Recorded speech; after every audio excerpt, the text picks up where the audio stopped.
From a horse that hated its star to wearing Humphrey Bogart's pants and lip-syncing with Elvis while someone else's voice came out, the wholesome Western Sugarfoot hid some truly bizarre behind-the-scenes secrets. Think you know everything about the correspondence-school lawyer who was one step below a Tenderfoot? Think again. Here are the 15 weird facts you didn't know about Sugarfoot. Fact 1. Sugarfoot means lower than Tenderfoot. The nickname Sugarfoot wasn't just a cute or quirky title for the show, it was actually a genuine frontier insult that placed Tom Brewster at the absolute bottom of the Old West hierarchy. In the rough and tumble world of cowboys and gunfighters, being called a Tenderfoot already marked you as an inexperienced greenhorn who didn't know the first thing about surviving on the frontier. But being labeled a Sugarfoot took that humiliation one step further, designating someone who was so utterly incompetent at basic cowboy skills that they ranked even lower than a Tenderfoot. Tom Brewster earned this derisive nickname in the very first episode when he arrived in the town of Blue Rock to serve as the new sheriff, replacing a murdered lawman named Brannigan. The previous sheriff's daughter, Katie, took one look at Brewster wearing her father's oversized boots and sarcastically dubbed him Sugarfoot, questioning whether he could ever fill her father's shoes, both literally and figuratively. The nickname stuck throughout the entire series run, serving as a constant reminder of Tom's fish-out-of-water status in the Wild West. Despite holding a law degree from a correspondence school back east, Brewster's complete lack of shooting skills, horseback riding ability, and general frontier know-how made him the perfect target for this cutting nickname. The show embraced this concept fully, making Tom's awkwardness and inexperience a central part of his character, rather than something to hide or overcome quickly. Fact 2. His horse actively despised him. The relationship between a cowboy and his horse is supposed to be one of trust and partnership. But Will Hutchins and his first season mount had something closer to mutual contempt. The horse assigned to Hutchins for the show's inaugural season was named Sickle, and from day one the two simply could not get along. Hutchins later admitted that he and Sickle never got along and were perpetually at odds with each other throughout the filming process. The horse seemed to have read a completely different script than his rider, making every scene involving horseback work a genuine challenge for the production team. Sickle's uncooperative nature created constant problems when Hutchins needed to be photographed, either sitting on or riding the animal, turning what should have been routine Western show footage into elaborate exercises in cinematic trickery. The Warner Brothers crew had to employ various camera angles, quick cuts, and clever editing techniques to create the illusion that Tom Brewster and his steed shared any kind of harmonious working relationship. Hutchins described the situation by saying the horse must have been part mule, and joked that they used a lot of trickery to create the illusion I was one with my hoss. The practical difficulties of filming with an antagonistic animal added unnecessary stress to production and made Hutchins' job considerably harder than it needed to be, though viewers at home remained blissfully unaware that the on-screen partnership was actually a behind-the-scenes nightmare. Fact 3. Love at first sight with a horse. After enduring an entire season of battles with the uncooperative Sickle, Will Hutchins finally got the equine partner he deserved when the show introduced a new horse for Season 2. The production team paired him with a beautiful copper-colored mare named Penny, and the difference was like night and day. Hutchins described his first meeting with Penny as genuine love at first sight, and the feeling appeared to be mutual as the two bonded immediately. Unlike the constant struggles and tension that defined his relationship with Sickle, working with Penny was an absolute pleasure that made filming the Western action sequences enjoyable rather than stressful. Hutchins became so fond of his new four-legged co-star that he went so far as to call Penny "my best pal" at Warner Brothers. A remarkable statement considering he worked alongside numerous talented human actors and crew members during his time at the studio. The mare's gentle temperament and willingness to cooperate made her invaluable to the production, and she remained Hutchins' faithful companion for the rest of the series run. The natural chemistry between actor and animal translated beautifully on screen, finally giving audiences the authentic Western partnership that the show had been trying to fake during Season 1. For Hutchins personally, having a reliable and affectionate horse to work with transformed his daily experience on set and eliminated one of the major headaches that had plagued the show's early episodes, proving that sometimes the perfect casting choice has 4 legs instead of 2. Fact 4. He wore Humphrey Bogart's actual pants. Warner Brothers was famous for recycling costumes from their vast wardrobe department, but Will Hutchins got to wear one of the studio's most iconic pieces of clothing history. During the filming of the Canary Kid episodes, where Hutchins played dual roles as both the heroic Tom Brewster and his villainous outlaw cousin Abram Thomas, the costume department issued him a pair of pants that had once belonged to legendary actor Humphrey Bogart. These weren't just any old trousers from the wardrobe racks. They were actual garments worn by one of Hollywood's most celebrated tough guys during his time at the studio. Hutchins was thrilled by this connection to cinema history, even though he approached it with his characteristic, self-deprecating humor. He joked, while he couldn't fill his boots, he sure could fill his pants, acknowledging that he might not match Bogart's legendary screen presence, but could at least fit into his clothing. The Canary Kid episodes required Hutchins to transform from the sweet sarsaparilla-drinking Sugarfoot into a whiskey-swilling outlaw, and wearing Bogart's pants apparently helped him channel a tougher, more dangerous persona. Warner Brothers frequently reused costumes from their extensive film library to save money on television production, meaning actors like Hutchins sometimes found themselves wearing clothes that had appeared in classic movies, though few pieces of wardrobe carried quite the same prestige as something worn by Bogart himself. Fact 5. The pilot was a movie remake. Although Sugarfoot borrowed its title from a 1951 Randolph Scott Western film that Warner Brothers owned, the show's actual pilot episode had nothing to do with that movie. Instead, the series premiere, titled Brannigan's Boots, was essentially a scene-by-scene remake of a completely different film called The Boy from Oklahoma, which had been released in 1954, starring Will Rogers Jr. as Tom Brewster. The pilot episode followed the movie so closely that it was almost a direct adaptation rather than an original story inspired by similar themes.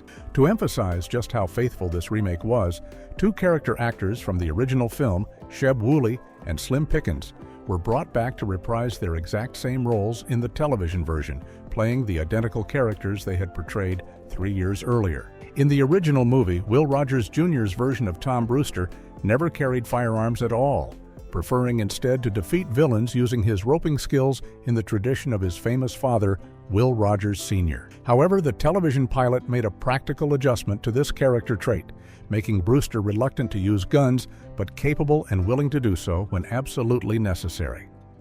This modification likely came from the recognition that a weekly television Western hero who completely refused to use weapons might limit storytelling possibilities and strain credibility in a genre built around gunfights and frontier justice, so the TV version found a middle ground between the movie's pacifism and typical Western heroics. Fact 6.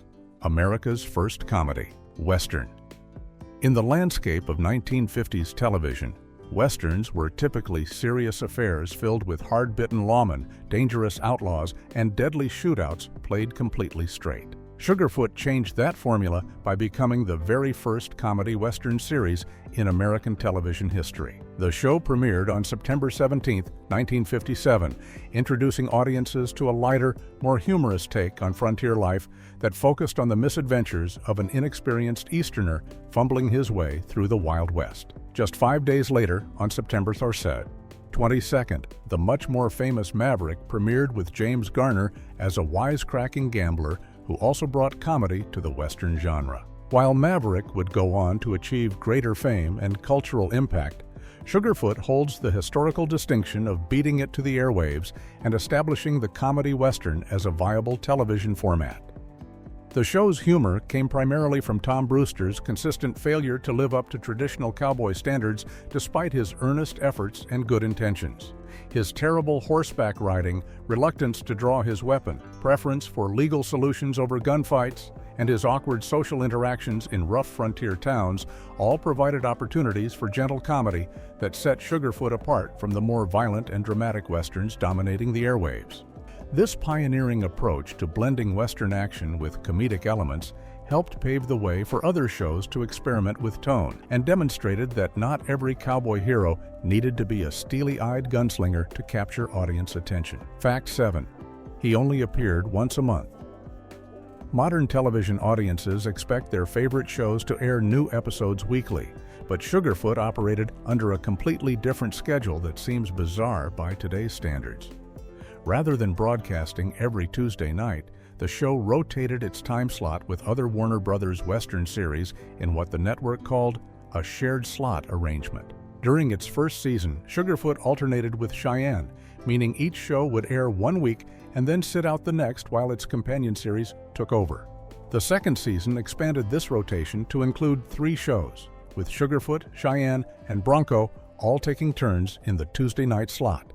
By the third season, Sugarfoot was only rotating with Bronco, and the fourth season returned to the 3-show rotation format. This meant that Tom Brewster's adventures appeared on screen approximately once per month rather than every single week, giving audiences just a handful of episodes per season compared to the 20-plus episode seasons common today.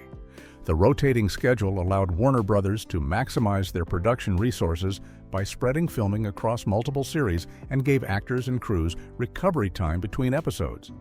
But it also meant that viewers couldn't develop the same weekly appointment viewing habits that help build dedicated fan bases. This unusual broadcast strategy was unique to the Warner Brothers slate of Western shows during this era and contributed to making Sugarfoot feel more like a special monthly event than a regular weekly series. Fact 8. The star complained about his own show. By the time Sugarfoot's second season started airing, Will Hutchins had become increasingly frustrated with the direction of his own series and decided to take the unusual step of formally complaining to studio executives. He wrote a letter directly to William T. Orr, who served as the executive director overseeing Warner Brothers television production, expressing his disappointment with how the scripts were being written. Hutchins' specific complaint was that too many episodes were being structured in a way that made his character Tom Brewster almost irrelevant to the actual story, with scripts written so that the lead character Sugarfoot was not particularly needed in many of the episodes. This was a remarkable admission that essentially highlighted how his own show was sidelining its supposed protagonist in favor of guest stars and supporting characters.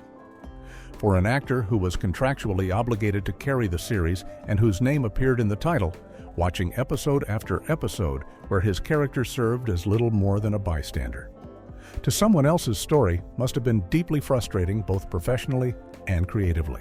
The complaint suggests that Warner Brothers may have been using Sugarfoot episodes as vehicles to test or showcase other characters and concepts rather than maintaining focus on Tom Brewster's journey, turning what should have been his show into more of an anthology series where he happened to be present but not essential to the plot resolution. Fact 9. British viewers were thoroughly confused. When Sugarfoot crossed the Atlantic to air in the United Kingdom, someone at the BBC made a puzzling decision that left British viewers scratching their heads throughout the show's entire run. The series first appeared in 1958 in the Midlands region of England before expanding to national broadcast in 1960 when the BBC picked it up. For reasons that remain unclear, the BBC decided to rename the show Tenderfoot for British audiences, presumably thinking that name would be more understandable or marketable to viewers unfamiliar with American Western slang. However, the network made a critical oversight in this rebranding effort. They kept the original American theme song completely unchanged. This meant that every single episode opened with the show's title card reading Tenderfoot, while the theme music played with lyrics that repeatedly referred to the main character as Sugarfoot, creating an immediate and persistent contradiction that must have confused anyone paying attention. British viewers watching week after week heard the song clearly identify the hero as Sugarfoot, but saw all the promotional materials, TV listings, and title cards calling the show Tenderfoot, with no explanation provided for this discrepancy. The confusion was eventually resolved after 1964 when the series moved from the BBC to ITV, which decided to restore the show's original American title of Sugarfoot, finally bringing the name on screen into alignment with the name in the theme song and ending years of needless bewilderment for British audiences. Fact 10. His signature drink was absurdly specific. Throughout all 69 episodes of Sugarfoot's 4-season run, Tom Brewster maintained one of television's most peculiar and oddly specific character traits: Whenever he walked into a saloon, which happened frequently in a Western series, Brewster would steadfastly refuse any alcoholic beverages and instead place the exact same elaborate order every single time. He would ask the bartender for sarsaparilla with a dash of cherry, a non-alcoholic drink request so detailed and unusual that it became his signature trademark throughout the entire series. Sarsaparilla itself was essentially a frontier-era equivalent to root beer, a sweet carbonated beverage made from the roots of the sarsaparilla plant that provided a socially acceptable alternative for those who didn't drink alcohol. But Brewster didn't just order regular sarsaparilla, he always insisted on that specific dash of cherry modification, turning a simple soft drink into a customized concoction that was absurdly precise for a show set in rough frontier towns where most cowboys were knocking back straight whiskey. This quirk served multiple purposes for the character, emphasizing Tom's status as a civilized Easterner who brought his refined tastes to the Wild West, highlighting his fundamental difference from the hard-drinking cowboys and outlaws around him, and reinforcing his image as a teetotaler who relied on his wits and legal knowledge rather than liquid courage. The unwavering consistency of this order across dozens of saloon scenes turned it into a running joke that regular viewers came to expect and appreciate as part of what made Tom Brewster unique. Fact 11. Future director Robert Altman helmed episodes. Long before he became one of American cinema's most celebrated and revolutionary directors, Robert Altman was cutting his teeth, directing episodes of television westerns for Warner Brothers. During the 1959 to 1960 season of Sugarfoot, Altman directed 2 episodes of the series, bringing his distinctive visual style to the small screen years before films like MASH, Nashville, and The Player would establish him as a master filmmaker. The 2 Sugarfoot episodes he helmed were titled The Highbinder and Apollo with a Gun, with the latter featuring a particularly impressive performance from actress Mari Blanchard. Altman apparently developed a genuine fondness for the show during his time working on it, appreciating its lighter tone and the opportunities it provided for visual experimentation within the Western genre. His involvement with Sugarfoot wasn't limited to those 2 episodes. He also directed the memorable Maverick episode called Bolt from the Blue, which guest-starred Will Hutchins, and Altman deliberately played with audience expectations by making viewers wonder whether Hutchins was appearing as his Sugarfoot character Tom Brewster or as someone completely different. This kind of metatextual playfulness and character ambiguity would become hallmarks of Altman's later directorial work, suggesting that, even in his early television days, he was already developing the sophisticated narrative techniques that would define his career. For fans of Altman's films, these Sugarfoot episodes provide a fascinating glimpse at the director during his apprenticeship years, showing how he learned to work with actors and craft visual storytelling. Fact 12. Theodore Roosevelt was a guest character. One of the most unusual crossover episodes in Western television history occurred when Sugarfoot's Tom Brewster encountered a very unexpected historical figure during a guest appearance on the series Bronco. The episode, titled The Yankee Tornado, featured actor Peter Breck portraying a young Theodore Roosevelt during his famous ranching days in the Dakota Territory, long before he became the 26th President of the United States. In the episode's storyline, Tom Brewster travels to the town of Medora, where he meets Roosevelt, who has arrived with plans to purchase a ranch despite warnings from locals that powerful cattlemen in the area refuse to share the open range with newcomers. With Tom's assistance, Roosevelt decides to help a widow and her daughter who are being pressured by these wealthy ranchers to abandon their land, eventually purchasing half of the widow's property so she can afford to stay. The episode played the historical Roosevelt relatively straight rather than as broad comedy, showing him as an idealistic young man committed to justice and willing to stand up to bullies, traits that would define his later political career. Having a future president appear as a character in what was essentially a light-hearted Western comedy series created a surreal juxtaposition that few other shows would attempt, and it represented the kind of creative crossover storytelling that Warner Brothers encouraged among their rotating slate of Western programs during this era. Fact 13. Elvis duet with a dubbed voice. In 1967, Will Hutchins appeared alongside Elvis Presley in the musical film Clambake, playing a water skiing instructor who trades identities with Elvis's character, a wealthy oil heir trying to escape his privileged life. One of the movie's most memorable musical moments was supposed to be a duet between Elvis and Hutchins called "Who Needs Money," performed while the two characters drive down the highway in a convertible. However, the duet contained a bizarre secret that audiences couldn't detect just by watching. Hutchins wasn't actually singing his own part. Instead, his voice was completely dubbed by Ray Walker, a member of the famous backup vocal group, the Jordanaires, who frequently worked with Elvis on his recordings. The dubbing was apparently done so poorly that Hutchins himself later joked about how unconvincing it sounded, noting that Walker didn't much sound like me, and adding that the mysterious vocalist couldn't even sing on key. This created the surreal situation where viewers watching the scene saw Hutchins clearly, lip-syncing while driving and gesturing, but heard a voice that bore little resemblance to his actual speaking voice and wasn't even particularly good, raising the question of why the filmmakers bothered with this elaborate vocal substitution in the first place. Hutchins took the whole situation with good humor, later calling his time working with Elvis a privilege despite the awkward dubbing, and the "Who Needs Money" number remains a favorite moment from Clambake for fans of Elvis's movie career. Fact 14. Jack Nicholson's pre-fame Western co-star. In 1965, Will Hutchins received top billing in a low-budget Western film called The Shooting that would eventually become a cult classic.